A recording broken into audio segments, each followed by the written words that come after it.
បាទសួស្តីបងប្អូនអ្នកគ្នាថ្ងៃនេះគឺចែកចម្លែកបងប្អូនទាក់ទងជាមួយនឹងការដោះเพจលឿងអញ្ចឹងកុំឲ្យខាតពេលវេលាយូរគឺបងប្អូនចូលមកក្នុង account Facebook មក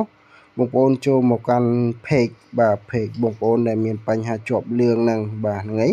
page នេះគឺខ្ញុំធ្លាប់ដោះម្ដងហើយគឺកាលមុនជាប់ក្រហមហើយបន្ទាប់មកក៏ខ្ញុំចាប់ដើមដោះទៅគឺចាប់ដើមបានតើតើជាមួយនឹងការដោះបងប្អូនតើតើមួយការដោះយើងស្នើមានជំរើសជាច្រើនបាទពេកលឿងបែបនេះណាហ្នឹងឯងតើតើជាមួយនឹងការដោះហ្នឹងយើងមានចំណុចបើសិនជាពេកហ្នឹងវាជាប់ចំណុចតិចតួចអានឹងយើងអាចដោះតាមកម្រិតស្រាលបានតែបើសិនជាពេកហ្នឹង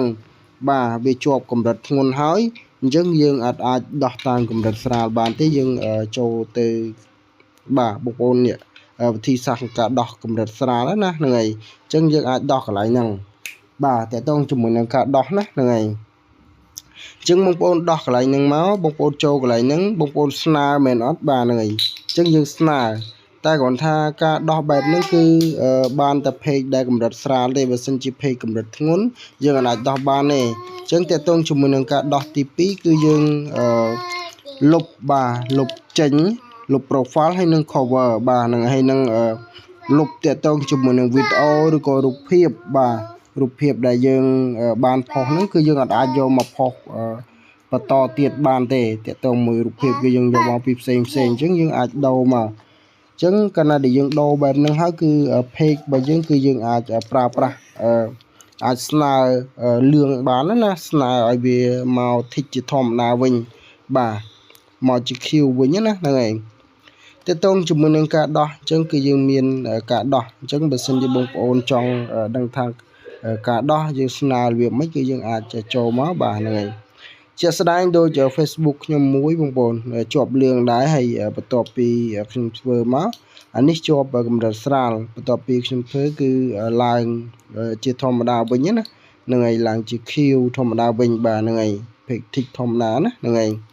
កាលមុនគឺលឿងកន្លែងហ្នឹង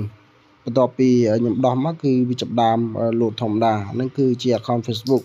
តែតើជាមួយនឹង account បងប្អូនវាអាចនឹងទាញគ្នាណាហ្នឹងហើយទាញគ្នាឲ្យវាជាប់តគ្នាអញ្ចឹងតើតើមួយ page ជួនកាលយើងផុសទៅវីដេអូមួយគឺខុសគឺវាចាប់ដើមទាញធ្វើឲ្យខូចបាទហ្នឹងហើយតើតើមួយការដោះបងប្អូនចូលនៅកន្លែងហ្នឹងមកបាទហ្នឹងហើយនេះដោះធម្មតាណាហ្នឹងហើយអញ្ចឹងគឺយើងចូលមកកន្លែងហ្នឹងបើយើងស្នើកន្លែងហ្នឹងអត់បានយើងស្នើកន្លែងផ្សេងអញ្ចឹងយើងយកកន្លែង profile មកកន្លែងយើងថតរូបភាពណាហ្នឹងហើយកន្លែងរូបភាពហ្នឹងមកបាទហ្នឹងហើយបងប្អូនចូលកន្លែងហ្នឹងមកចូលកន្លែងហ្នឹងមកបាទហើយ